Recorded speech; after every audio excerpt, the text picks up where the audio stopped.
ನಮಸ್ಕಾರ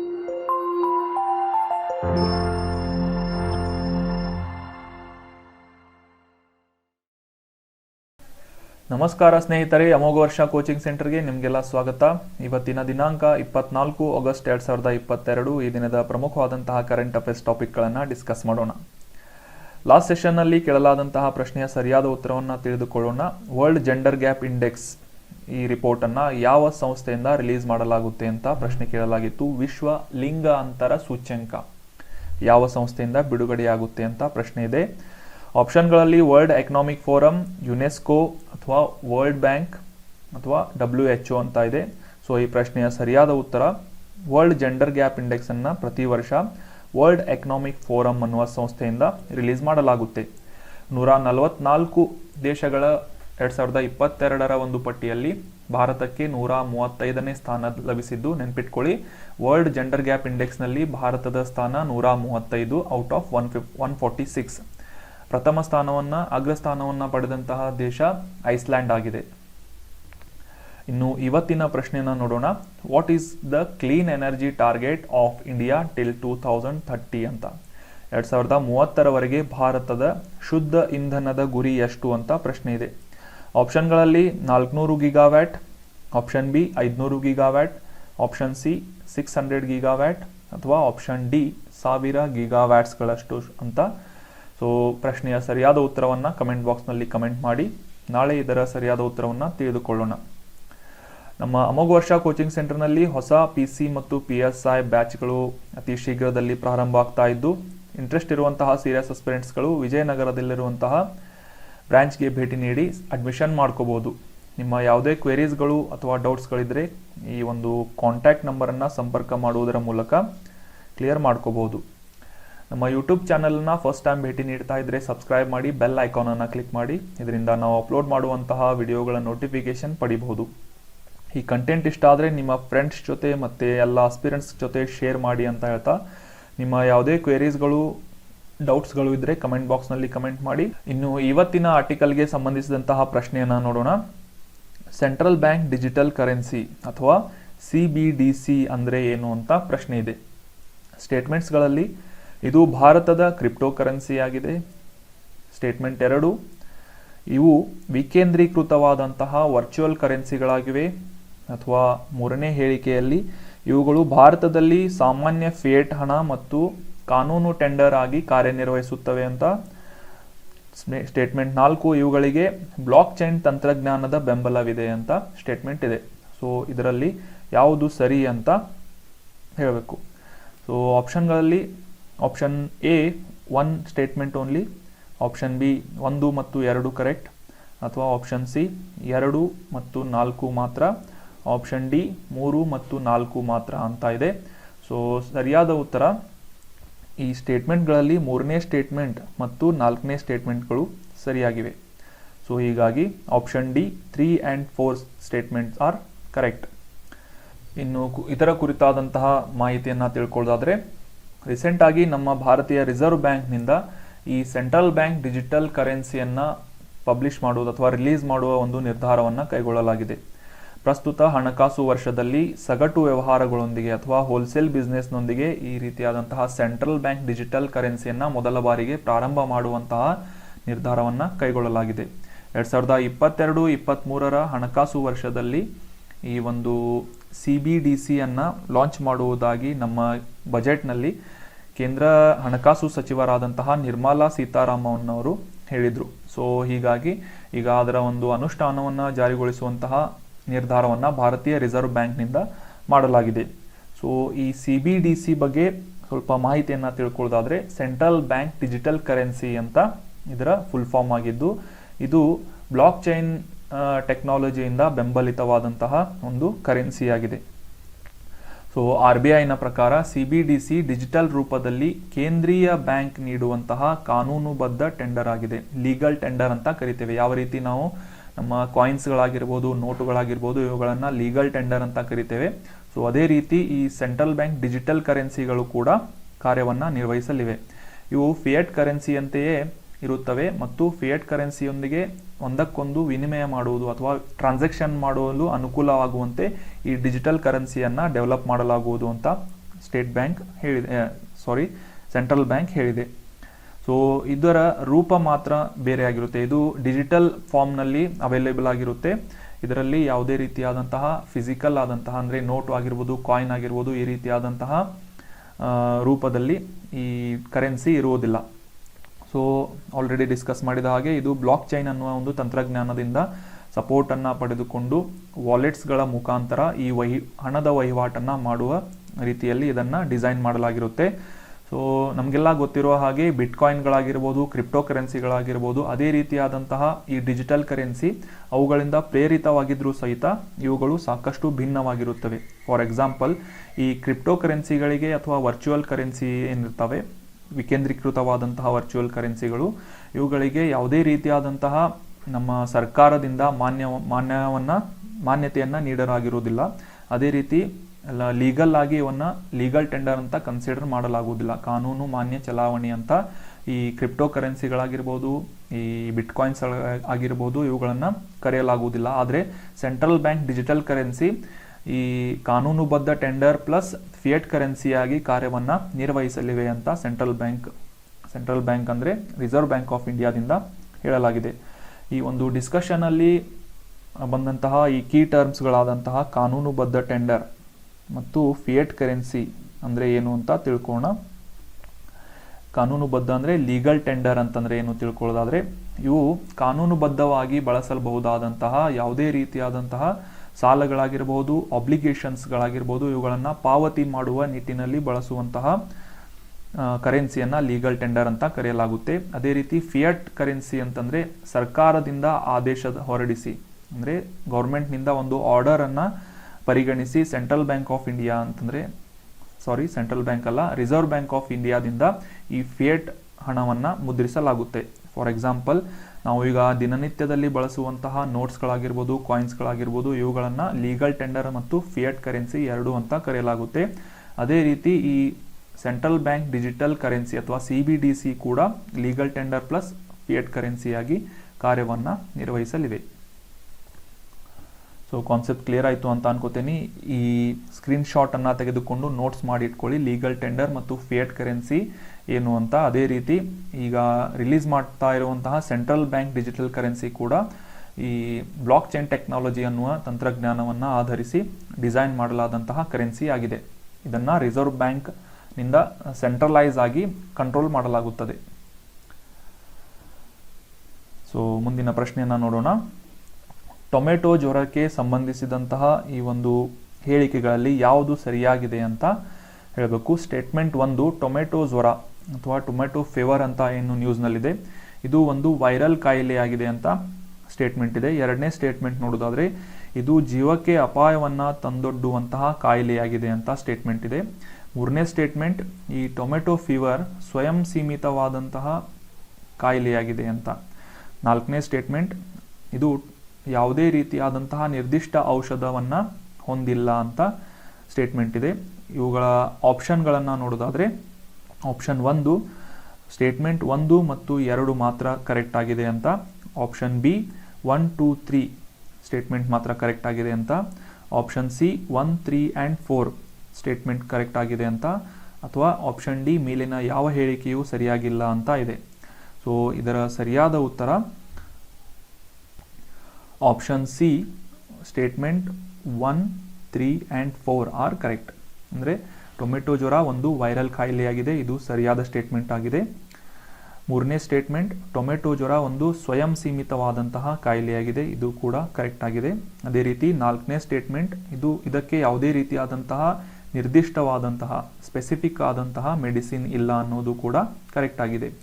ಆದರೆ ಎರಡನೇ ಸ್ಟೇಟ್ಮೆಂಟ್, ಇದು ಯಾವುದೇ ರೀತಿಯಾದಂತಹ ಜೀವಕ್ಕೆ ಅಪಾಯವನ್ನು ತಂದೊಡ್ಡುವಂತಹ ಕಾಯಿಲೆಯಾಗಿಲ್ಲ ಅಂತ ಅನ್ನೋದು ಕರೆಕ್ಟ್ ಇದು ರಾಂಗ್ ಸ್ಟೇಟ್ಮೆಂಟ್ ಆಗಿದೆ.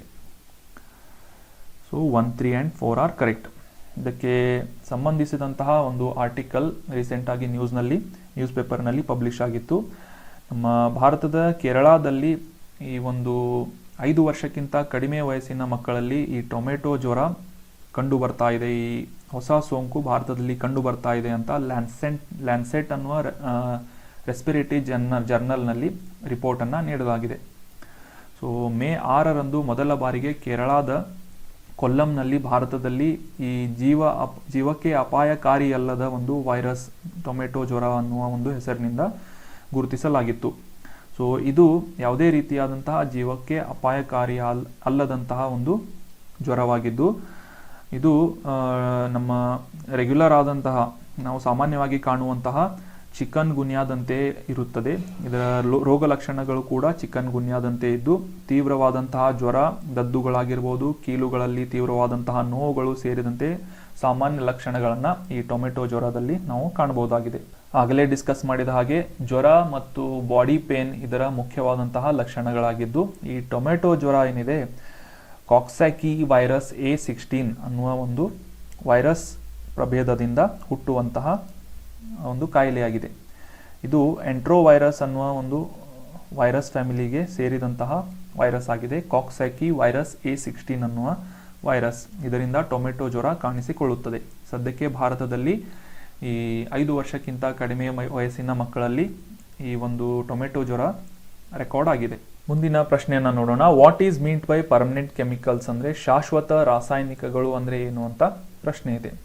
ನಾವು ದಿನನಿತ್ಯದಲ್ಲಿ ಕಾಣುವಂತಹ ವಾಟರ್ ರಿಪೆಲೆಂಟ್ ಆದಂತಹ ಉಡುಪುಗಳಾಗಿರ್ಬೋದು, ನಾನ್ ಸ್ಟಿಕ್ಕಿ ತವೈಗಳಾಗಿರ್ಬೋದು, ಈ ರೀತಿಯಾದಂತಹ ಸಾಕಷ್ಟು ಪದಾರ್ಥಗಳ ಸಂಪರ್ಕಕ್ಕೆ ನಾವು ಬರುವುದರಿಂದ ಅವುಗಳ ಒಂದು ಪರಿಣಾಮದ ಕುರಿತಾದಂತಹ ಒಂದು ಆರ್ಟಿಕಲ್ ಅನ್ನು ಡಿಸ್ಕಸ್ ಮಾಡೋಣ. ರೀಸೆಂಟ್ ಆಗಿ ಪರಿಸರ ವಿಜ್ಞಾನ ಮತ್ತು ತಂತ್ರಜ್ಞಾನಕ್ಕೆ ಸಂಬಂಧಿಸಿದಂತಹ ಒಂದು ರಿಪೋರ್ಟ್ ಪಬ್ಲಿಷ್ ಆದದರ ಪ್ರಕಾರ ಮಳೆ ನೀರಿನಲ್ಲಿ ಪರ್ ಮತ್ತು ಪಾಲಿಫ್ಲೋರೋ ಆಲ್ಕಲೈಲ್ ಪದಾರ್ಥಗಳಿಂದ ಅಥವಾ ಪರ್ ಆ್ಯಂಡ್ ಪಾಲಿಫ್ಲೋರೋ ಸಬ್ಸ್ಟನ್ಸ್ಗಳು, ಈ ಒಂದು ಸಬ್ಸ್ಟನ್ಸ್ಗಳಿಂದ ಮಳೆ ನೀರು ಕಲುಷಿತಗೊಂಡಿದ್ದು ರೆಕಾರ್ಡ್ ಆಗಿದೆ. ಸೊ ಶಾಶ್ವತ ರಾಸಾಯನಿಕಗಳು ಅಥವಾ ಪರ್ಮನೆಂಟ್ ಕೆಮಿಕಲ್ಸ್ ಅನ್ನುವ ಒಂದು ಕೆಮಿಕಲ್ಸ್ಗಳು ಈ ಒಂದು ಮಳೆ ನೀರಿನಲ್ಲಿ ಕಂಡುಬಂದದ್ದು ಸಾಕಷ್ಟು ಅಟೆನ್ಷನನ್ನು ತೆಗೆದುಕೊಂಡಿದೆ. ದೀರ್ಘಕಾಲದವರೆಗೆ ವಾತಾವರಣ, ಮಳೆ ನೀರು ಮತ್ತು ಮಣ್ಣಿನಲ್ಲಿ ಸೇರಿಕೊಂಡು ಉಳಿಯುವಂತಹ ಕೆಪಾಸಿಟಿ ಹೊಂದಿರುವಂತಹ ಈ ಕೆಮಿಕಲ್ಸ್ಗಳನ್ನು, ರಾಸಾಯನಿಕಗಳನ್ನು ಶಾಶ್ವತ ರಾಸಾಯನಿಕಗಳು ಅಥವಾ ಪರ್ಮನೆಂಟ್ ಫಾರೆವರ್ ಕೆಮಿಕಲ್ಸ್ ಅಂತ ಕರೆಯಲಾಗುತ್ತೆ. ಫಾರೆವರ್ ಕೆಮಿಕಲ್ಸ್ ಅಂತ. ಸೊ ನಾವು ದಿನನಿತ್ಯದಲ್ಲಿ ಬಳಸುವಂತಹ ನಾನ್ ಸ್ಟಿಕ್ ಕುಕ್ವೇರ್ಗಳಾಗಿರ್ಬೋದು, ವಾಟರ್ ಪ್ರೂಫ್ ಆದಂತಹ ಬಟ್ಟೆಗಳಾಗಿರ್ಬೋದು, ಸ್ಟೇನ್ ರೆಸಿಸ್ಟೆನ್ಸ್ ಬಟ್ಟೆಗಳಾಗಿರ್ಬೋದು, ಕಾಸ್ಮೆಟಿಕ್ಸ್ಗಳಾಗಿರ್ಬೋದು, ಅಗ್ನಿಶಾಮಕಗಳಲ್ಲಿ ಬಳಸುವಂತಹ ಸಮವಸ್ತ್ರಗಳಾಗಿರ್ಬೋದು, ಗ್ರೀಸ್, ನೀರು, ಈ ರೀತಿಯಾದಂತಹ ಎಣ್ಣೆಯನ್ನು ವಿರೋಧಿಸುವಂತಹ ವಸ್ತುಗಳಿಂದ ಈ ಶಾಶ್ವತ ರಾಸಾಯನಿಕಗಳು ಅಥವಾ ಈ ಪರ್ಮನೆಂಟ್ ಕೆಮಿಕಲ್ಸ್ಗಳನ್ನು ನಾವು ಕಾಣಬಹುದಾಗಿದೆ. ಇವುಗಳನ್ನು ಪರ್ ಮತ್ತು ಪಾಲಿಫ್ಲೋರೋ ಆಲ್ಕಲೈಲ್ ಪದಾರ್ಥಗಳು ಅಂತ ಕರೆಯಲಾಗುತ್ತೆ. PFAS ಅಂತ, ಪರ್ ಆ್ಯಂಡ್ ಪಾಲಿಫ್ಲೋರೋ ಆಲ್ಕಲೈಲ್ ಸಬ್ಸ್ಟನ್ಸ್ ಅಂತ ನೆನ್ಪಿಟ್ಕೊಳ್ಳಿ. ಈ ಒಂದು ಇಮೇಜ್ನಲ್ಲೂ ಕೂಡ ನೋಡ್ಬೋದು. ಈ ವಾಟರ್ ರೆಸಿಸ್ಟೆನ್ಸ್ ಆದಂತಹ ಕ್ಲಾತ್ಗಳಾಗಿರ್ಬೋದು, ಫರ್ನಿಚರ್ ಆಗಿರ್ಬೋದು, ನಾವು ಗೋಡೆಗೆ ಮಾಡುವಂತಹ ಪೇಂಟಿಂಗ್ ವಾರ್ನಿಷ್ಗಳಾಗಿರ್ಬೋದು, ಈ ಅಡಿಸಿವ್ಗಳು ಅಥವಾ ಪೆಸ್ಟಿಸೈಡ್ಸ್ಗಳು, ಈ ರೀತಿಯಾದಂತಹ ಸೋರ್ಸ್ಗಳಿಂದ ಈ ಫಾರೆವರ್ ಕೆಮಿಕಲ್ಸ್ಗಳನ್ನು PFASಗಳನ್ನು ನಾವು ಕಾಣ್ಬೋದಾಗಿದೆ. ಸೊ PFAಗಳ ಬಗ್ಗೆ ಕೆಲವೊಂದಿಷ್ಟು ಮಾಹಿತಿಯನ್ನು ತಿಳ್ಕೊಳ್ಳೋದಾದರೆ, ನಾವು ದಿನನಿತ್ಯದಲ್ಲಿ ಬಳಸುವಂತಹ ಈ ಒಂದು ವಸ್ತುಗಳಿಂದ ಮಣ್ಣು, ನೀರು ಮತ್ತು ಗಾಳಿಗೆ ಈ ವಸ್ತುಗಳು, ಈ ಕೆಮಿಕಲ್ಗಳು ಸೇರಿಕೆಯಾಗಿ ಇವುಗಳಿಂದ ದೀರ್ಘಕಾಲದವರೆಗೆ ಒಂದು ಪರಿಸರದ ಮೇಲೆ ಒಂದು ಪರಿಣಾಮವನ್ನು ಬೀರುವಂತಹ ಈ ಒಂದು ಕೆಮಿಕಲ್ಗಳನ್ನು ಶಾಶ್ವತ ರಾಸಾಯನಿಕಗಳು ಅಂತ ಕರೆಯಲಾಗುತ್ತೆ.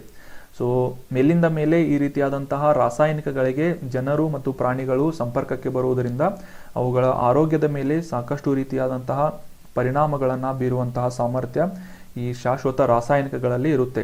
ಅವುಗಳಲ್ಲಿ ಮುಖ್ಯವಾಗಿ ನಾವು ಕಾಣಬಹುದಾದಂಥ ವಿಷಯಗಳು ಏನಂತಂದರೆ, ಮನುಷ್ಯರಲ್ಲಿ ಕಡಿಮೆ ಫಲವತ್ತತೆಯನ್ನು ಉಂಟು ಮಾಡುವುದು, ಮಕ್ಕಳಲ್ಲಿ ಬೆಳವಣಿಗೆಯ ಪರಿಣಾಮಗಳು, ದೇಹದ ಹಾರ್ಮೋನ್ಗಳಲ್ಲಿ ವ್ಯತ್ಯಯವನ್ನು ನಾವು ಕಾಣಬಹುದಾಗಿದೆ.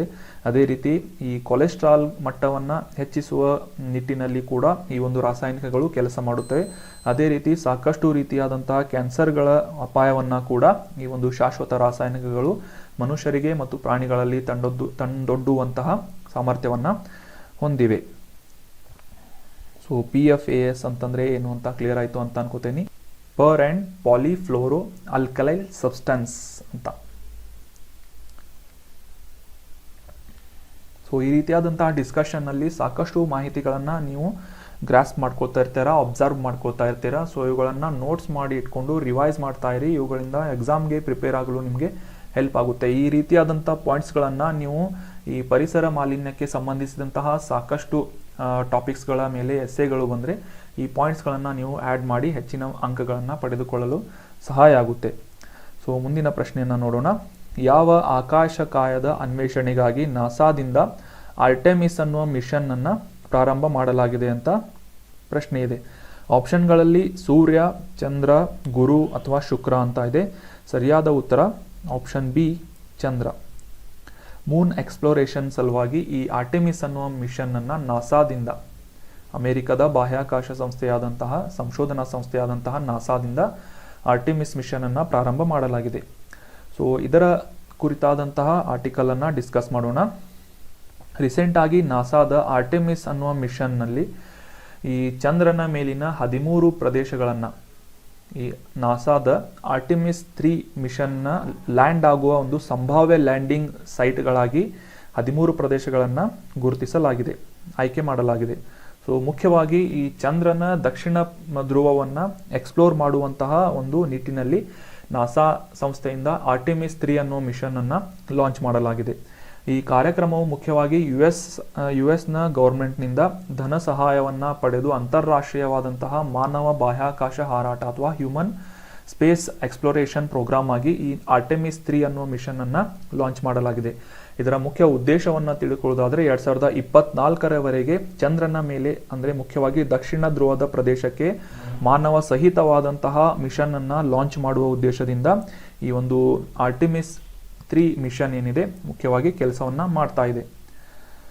ಸೊ ನಿಮಗೆ ಕ್ಲಿಯರ್ ಆಯಿತು ಅಂತ ಅನ್ಕೋತೀನಿ. ಆರ್ಟೆಮಿಸ್ ಅನ್ನುವ ಒಂದು ಮಿಷನ್ ನಾಸಾದಿಂದ, ಅಮೆರಿಕಾದ ಫಂಡಿಂಗ್ನಿಂದ ನಾಸಾದಿಂದ ಈ ಒಂದು ಮಿಷನ್ ಲಾಂಚ್ ಮಾಡಲಾಗಿದ್ದು, ಸದ್ಯಕ್ಕೆ ದಕ್ಷಿಣ ಧ್ರುವದ, ಚಂದ್ರನ ಮೇಲಿನ ದಕ್ಷಿಣ ಧ್ರುವದ ಒಂದು ಎಕ್ಸ್ಪ್ಲೋರೇಷನ್ ಮಾಡುವ ಒಂದು ಕಾರ್ಯಕ್ರಮವನ್ನು ಮಾಡಲಾಗ್ತಾ ಇದೆ. 2024ರವರೆಗೆ ಮನುಷ್ಯನ ಸಹಿತ ಈ ಒಂದು ಚಂದ್ರನ ಮೇಲೆ ಎಕ್ಸ್ಪ್ಲೋರ್ ಮಾಡುವಂತಹ ನಿಟ್ಟಿನಿಂದ ಈ ಒಂದು ಪ್ರೋಗ್ರಾಮನ್ನು ನಡೆಸಲಾಗ್ತಾ ಇದೆ. ಮುಂದಿನ ಪ್ರಶ್ನೆ. ಈ GI ಟ್ಯಾಗ್ ಅನ್ನೋದು ನಮಗೆಲ್ಲ ಪರಿಚಿತವಾದಂತಹ ಒಂದು ವಿಷಯವಾಗಿದ್ದು, ಈ ಅರ್ಹ ಉತ್ಪನ್ನಗಳಿಗೆ, ಡಿಸರ್ವಿಂಗ್ ಪ್ರಾಡಕ್ಟ್ಸ್ಗಳಿಗೆ GI ಟ್ಯಾಗನ್ನು ಯಾವ ಸಚಿವಾಲಯದಿಂದ ನೀಡಲಾಗುತ್ತದೆ ಅಂತ ಪ್ರಶ್ನೆ ಇದೆ. Very important exam point of view. So ಆಪ್ಷನ್ಗಳಲ್ಲಿ ಹಣಕಾಸು ಸಚಿವಾಲಯ, ಆಹಾರ ಸಂಸ್ಕರಣಾ ಕೈಗಾರಿಕಾ ಸಚಿವಾಲಯ, ವಾಣಿಜ್ಯ ಮತ್ತು ಕೈಗಾರಿಕಾ ಸಚಿವಾಲಯ, ಅಥವಾ ಆಪ್ಷನ್ ಡಿ ಕೃಷಿ ಮತ್ತು ರೈತರ ಕಲ್ಯಾಣ ಸಚಿವಾಲಯ, agriculture and farmers welfare ministry ಅಂತ. ಸೊ ಸರಿಯಾದ ಉತ್ತರವನ್ನು ಆರ್ಟಿಕಲ್ ಡಿಸ್ಕಸ್ ಮಾಡುವುದರ ಮೂಲಕ ತಿಳಿದುಕೊಳ್ಳೋಣ. ರೀಸೆಂಟಾಗಿ ಬಿಹಾರದ ಮಿಥಿಲಾ ಮಖಾನ ಅನ್ನುವ ಒಂದು ಪ್ರಾಡಕ್ಟ್ಗೆ ಅಥವಾ ಪದಾರ್ಥಕ್ಕೆ GI ಟ್ಯಾಗನ್ನು ನೀಡಲಾಯಿತು. ಮುಖ್ಯವಾಗಿ ಈ GI ಅಂತಂದರೆ ಜಿಯೋಗ್ರಫಿಕಲ್ ಇಂಡಿಕೇಶನ್ ಅಥವಾ ಭೌಗೋಳಿಕ ಸೂಚಕವಾದಂತಹ ಈ ಟ್ಯಾಗನ್ನು ಮಿಥಿಲಾ ಮಖಾನ ಅನ್ನೋ ಒಂದು ಫುಡ್ ಪ್ರಾಡಕ್ಟ್ಗೆ ನೀಡಲಾಯಿತು. ಇದರಿಂದ ರೈತರಿಗೆ ಮತ್ತು ಬೆಳೆಗಾರರಿಗೆ ಪ್ರೀಮಿಯಂ ಪ್ರಾಡಕ್ಟ್ಸ್ಗಳನ್ನು, ಉತ್ಕೃಷ್ಟವಾದಂತಹ ಈ ಪ್ರಾಡಕ್ಟ್ಸ್ಗಳನ್ನು, ಉತ್ಪನ್ನಗಳನ್ನು ಗರಿಷ್ಠ ಬೆಲೆ ಪಡೆಯುವುದರ ಮೂಲಕ ಅವರ ಆದಾಯವನ್ನು ಹೆಚ್ಚಿಸುವ ನಿಟ್ಟಿನಲ್ಲಿ ಈ ಒಂದು GI ಟ್ಯಾಗ್ ನೀಡುವ ಒಂದು ಕಾರ್ಯಕ್ರಮ ಸಾಕಷ್ಟು ಸಹಾಯವನ್ನು ಮಾಡುತ್ತೆ. ಸೊ ಈ ಮಿಥಿಲಾ ಪ್ರದೇಶದಲ್ಲಿ ಈ ಒಂದು 5 ಲಕ್ಷಕ್ಕೂ ಹೆಚ್ಚಿನ ರೈತರಿಗೆ ಈ ರೀತಿಯಾದಂತಹ GI ಟ್ಯಾಗನ್ನು ನೀಡುವುದರಿಂದ ಸಾಕಷ್ಟು ಆದಾಯದಲ್ಲಿ ಹೆಚ್ಚಳವನ್ನು ಮತ್ತು ಅವರ ಲಾಭವನ್ನು, ಪ್ರಯೋಜನವನ್ನು ಪಡೆಯಲಿದ್ದಾರೆ ಅಂತ ತಿಳ್ಕೊಬಹುದು. ಈ ಮಖಾನಾಗೆ GI ಟ್ಯಾಗ್ನೊಂದಿಗೆ ನೋಂದಾಯಿಸಿಕೊಂಡರೆ ರೈತರಿಗೆ ಲಾಭವನ್ನು ಪಡೆಯಲು ಸುಲಭವಾಗುತ್ತದೆ. ಅಂದರೆ ಈ ಒಂದು ಪ್ರಾಡಕ್ಟನ್ನು ರೈತರಿಗೆ ರಿಸರ್ವ್ ಆಗಿ ಇಡಲಾಗುತ್ತೆ. ಅವರನ್ನು ಹೊರತುಪಡಿಸಿ ಯಾವುದೇ ರೀತಿಯಾದಂತಹ ಬೇರೆಯವರಿಂದ ಈ ಒಂದು ಮಿಥಿಲಾ ಮಖಾನ ಅನ್ನುವ GI ಟ್ಯಾಗನ್ನು ಬಳಸುವಂತೆ ಅವಕಾಶವನ್ನು ನೀಡಲಾಗುವುದಿಲ್ಲ. ಸೊ ಈ GI ಟ್ಯಾಗ್ ಏನಿದೆ 10 ವರ್ಷಗಳ ಅವಧಿಗೆ ಮಾನ್ಯವಾಗಿರುತ್ತೆ. ಈ ನೋಂದಾಯಿಸಿಕೊಂಡಂತಹ ರೈತರಿಗೆ ಆ ಒಂದು ಪ್ರಾಡಕ್ಟನ್ನು ಉತ್ಪಾದನೆ ಮಾಡುವ ಅಥವಾ ಪ್ರೊಡಕ್ಷನ್ ಮಾಡುವ ಒಂದು ಪರ್ಮಿಷನ್ ಈ GI ಟ್ಯಾಗ್ನಿಂದ ಸಿಗುತ್ತೆ. ಈ ಒಂದು ಪರ್ಮಿಷನ್ 10 ವರ್ಷಗಳ ಅವಧಿಯವರೆಗೆ ದೊರೆಯುವುದರಿಂದ ಉತ್ಪನ್ನವನ್ನು ಬೆಳೆಯುವಂತಹ ರೈತರಿಗಾಗಿರ್ಬೋದು, ಅಲ್ಲಿ ಮ್ಯಾನುಫ್ಯಾಕ್ಚರರ್ಗಳಾಗಿರ್ಬೋದು, ಅವರಿಗೆ ಸಾಕಷ್ಟು ಆದಾಯವನ್ನು ಆ ಒಂದು ಪ್ರದೇಶಕ್ಕೆ ಈ ಒಂದು GI ಟ್ಯಾಗ್ ಮಾಡಿಕೊಡುತ್ತೆ. GI ಟ್ಯಾಗ್ ನೋಂದಣಿಯ ಇತರ ಪ್ರಯೋಜನಗಳು ಅಂತಂದರೆ ಈ ಕಾನೂನು ರಕ್ಷಣೆ ಕೂಡ ಈ ಒಂದು ಮಿಥಿಲಾ ಮಖಾನ GI ಟ್ಯಾಗ್ ಪಡೆದಂತಹ ರೈತರಿಗೆ ಇರುತ್ತದೆ. ಅನಧಿಕೃತವಾದಂತಹ ಬಳಕೆಯನ್ನು ತಡೆಗಟ್ಟುವುದು ಅಷ್ಟೇ ಅಲ್ಲದೆ ರಫ್ತುಗಳ ಪ್ರಚಾರವನ್ನು ಕೂಡ ಈ GI ಟ್ಯಾಗ್ ಕೊಡುವುದರೊಂದಿಗೆ ಹೆಚ್ಚಿಸುವ ಒಂದು ಕೆಲಸ ನಡೆಯುತ್ತದೆ.